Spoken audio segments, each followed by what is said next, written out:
इसमें जाति की बात ही नहीं है। इसमें इस प्रकार का भ्रम फैलाया जा रहा है। लोगों को खड़े चौराहे पर जलाया जाएगा। ठीक अभी अभी परिक्रमा मार्ग कामतानाथ में महंत मदन गोपाल दास जी महाराज से हमारे सहयोगवश मुलाकात हुई। वर्तमान परिदृश्य में रामचरितमानस की जो प्रतियां जलाई गईं और जिस प्रकार से सपा नेता स्वामी प्रसाद मौर्य के द्वारा रामचरितमानस पर सवाल खड़े किए गए, उन्हीं सवालों को इस परिक्रमा पथ से आज हम मदन गोपाल दास जी महाराज से पूछ रहे हैं। महाराज जी, क्या कहेंगे आप? प्रतियां जलाई जा रही हैं और रामचरितमानस पर इस तरह के सवाल खड़े किए जा रहे हैं। बड़ा ही दुर्भाग्यपूर्ण है, दुखद है। और गोस्वामी तुलसीदास जी महाराज का अवतार यहाँ 500 वर्ष पहले इसी धराधाम पर हुआ, चित्रकूट धाम में। और जो अद्भुत ग्रंथ लिखा है वो हमारे लिए स्वयं प्रभु श्री सीताराम जी का वांग्मय स्वरूप है ग्रंथ के रूप में। और उसका हम साक्षात दर्शन करते हैं। और जिस प्रकार से उन्होंने ये टिप्पणी की है ये दुर्भाग्यपूर्ण है। और हम लोग भी आक्रोशित हैं, दुखित हैं। और हमारे करोड़ों करोड़ों भक्त और श्रद्धालु भी दुखित हैं। तो महाराज जी, नेताओं की बुद्धि मर गई है, मति मर गई है। हाँ, इनकी मति मर चुकी है।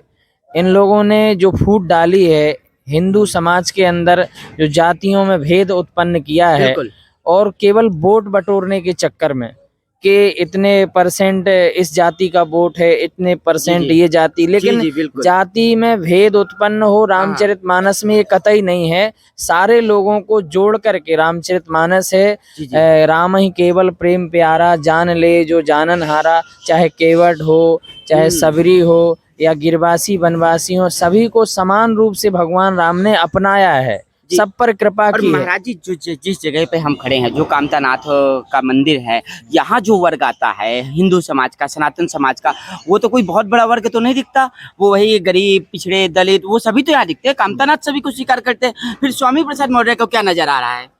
देखो, भगवान ने सबको अपनाया है और आज भी सारे लोग भगवान के चरण शरण में आ रहे हैं। भगवान सब पर समान रूप से कृपा कर रहे हैं। जो उन्होंने बात कही है अधम को लेकर के जो चर्चा की है कि हम सारी जातियों को अधम कहा गया है, अधम का उन्हें अर्थ मालूम नहीं है।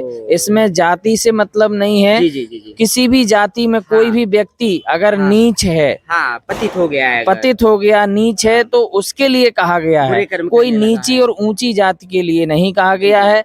अधम चाहे जैसे रावण है, ब्राह्मण है, ब्राह्मण कुल में जन्म हुआ है, सही कह रहे हैं। लेकिन अगर उसने गलत कार्य किया है, कुकर्म किए हैं, तो उसके लिए साफ साफ कहा है माता जी ने कि सठ सुने हरि आनन मोही, अधम निलज्ज लाज नहीं तोई। उसके लिए अधम कहा है। तो उसमें जाति की बात ही नहीं है। इसमें इस प्रकार का भ्रम फैलाया जा रहा है। किसी भी जाति में कोई अगर ऐसा व्यक्ति है वो अधम है।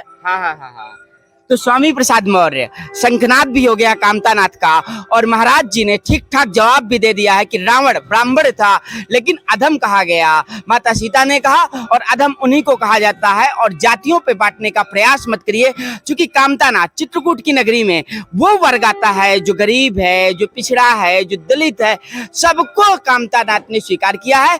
मैं इस वक्त मदन गोपाल दास जी महाराज के साथ चित्रकूट से फुल स्टॉप के लिए जी रामचरितमानस को जलाया है तो बहुत बड़ा पाप किया है। उसको हमारा हिंदू समाज छोड़ेगा नहीं। और अगर ऐसी कोई स्थिति, विषम परिस्थिति आएगी तो ऐसे लोगों को खड़े चौराहे पर जलाया जाएगा। तो देखो, हम बात को खत्म करने जा रहे थे, लेकिन संतों का आक्रोश ही है और वो होना भी चाहिए, क्योंकि आप आसानी से हमारी प्रतियां तो जला देते हो। एक दूसरा भी धर्म जो गला काटने की बात कर देता है, लेकिन ये ठीक है, आपने आक्रोशित होकर के कहा है, लेकिन फिर भी हम तो एक सहिष्णु धर्म के लोग हैं। हम कैसे कर पाएंगे?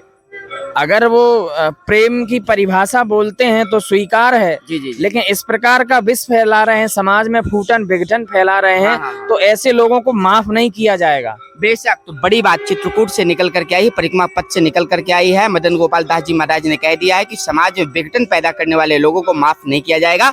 चित्रकूट से फुल स्टॉप के लिए सौरभ द्विवेदी।